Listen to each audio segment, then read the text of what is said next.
Hi, I'm Alicia Toot from Music Blog Yeah, and I'm sitting here with the Naked and Famous. How are you both doing today? All right, pretty good. Great.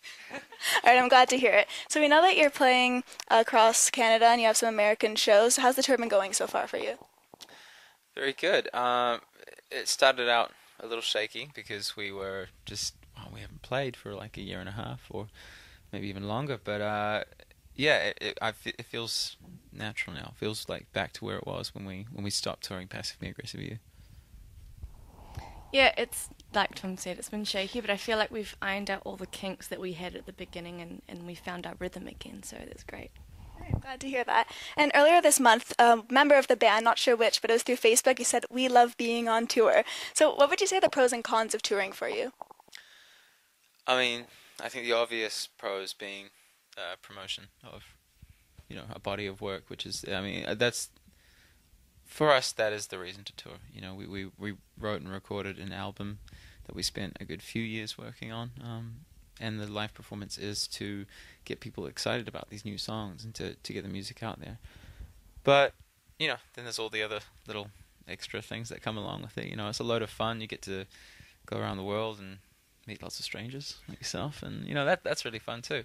But yeah, I mean, first and foremost, it is a privilege, so, yeah. How about yourself?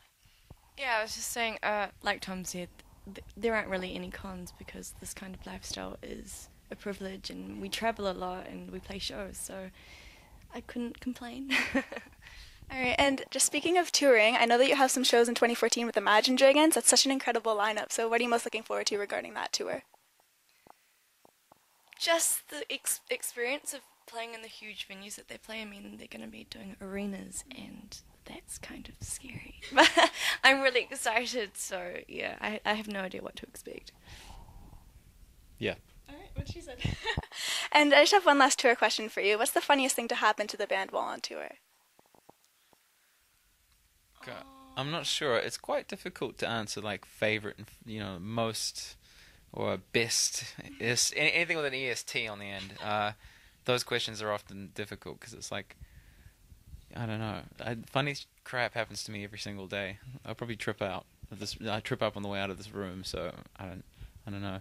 Um, I have a story. We recently went out to dinner to celebrate a birthday, our drum tech's birthday, and went out to dinner with all the crew. And we went to this really loud Japanese restaurant, and they yelled at you when you came into the restaurant. And they yelled at you when you left. They were just yelling good things, but I couldn't understand what they were saying. And our lighting tech, he tried tofu for the first time, and the look on his face was so funny. He just looked like a 2-year-old that just tried something really sour, and it was hilarious. But that's about it. That works. So we know that the band released your second record recently, and we know that a lot of creativity went into it. It's been following you on all your socials and just the process of it all. So what's a studio recording like with the band? What isn't it like? It's a very high emotional. It's like it's high emotions through the entire process. It's not. Oh God, it's hard to explain because you're working on something that isn't like there's no real plan for it. You know what I mean? You're making the plan as you go. So I don't know. It's like creating anything. You go through everything. It's happy one moment, and then you're pissed off at everyone the next, and then you feel defeated sometimes, and then you have moments of what you think is ingenuity.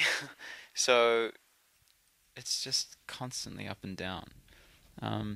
You do feel I personally feel like it's quite a cathartic experience coming out of it because it's just so hard to get anything done. So when you go through the process of making an album in a band on your own, like we do, it's a very self-contained entity. We don't have a lot of exterior help. You can feel pretty good afterwards, really, but it is exhausting. It does take a toll on your relationships.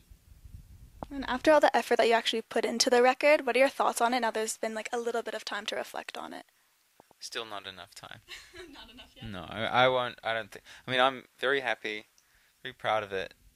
I think it was for me. It felt like a big step forwards from Passive Me Aggressive You as far as its writing, its like emotional direction, its production.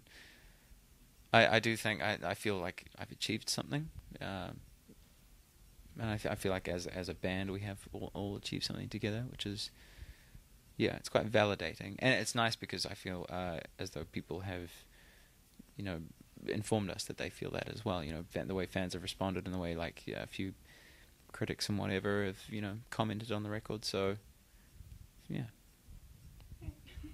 Now, just on the topic of the record, I wanted to bring up the music videos. We know that there hasn't really been a ton put out there in a while, so we're just curious, when can we expect to see another?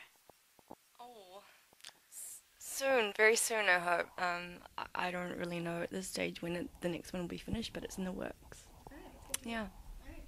And just on the topic of the music videos, I wanted to bring something up from the record once again. I know that there were these 3 clips on YouTube, and you used little lyrics from each track, and they were featuring young people pretty much just like living life. What was the inspiration behind making those mini videos? They're all clips from Hearts Like Ours. It's all footage from that. There should be a new one out soon, actually. But I don't know. We just thought it'd be fun to create these teasers. And Hearts Like Ours is a series of micro narratives. You know what I mean by that? Like all the small kind of stories that somehow seem interconnected, but there's kind of like this little secret club.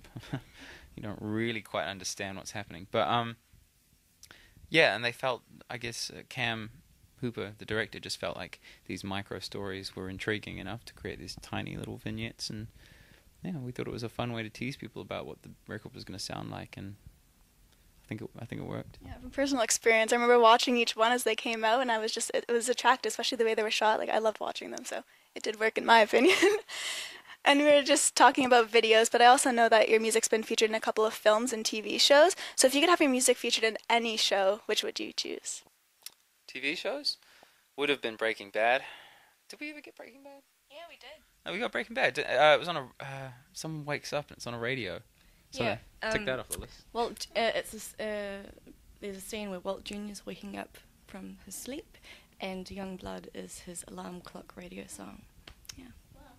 I hadn't got that at all. That's neat. All right, so now we just have the very last question of the interview. It's a little bit of a stumper, but feel free to say whatever you like. What's something about the Naked and Famous that no one knows yet? Most people don't know.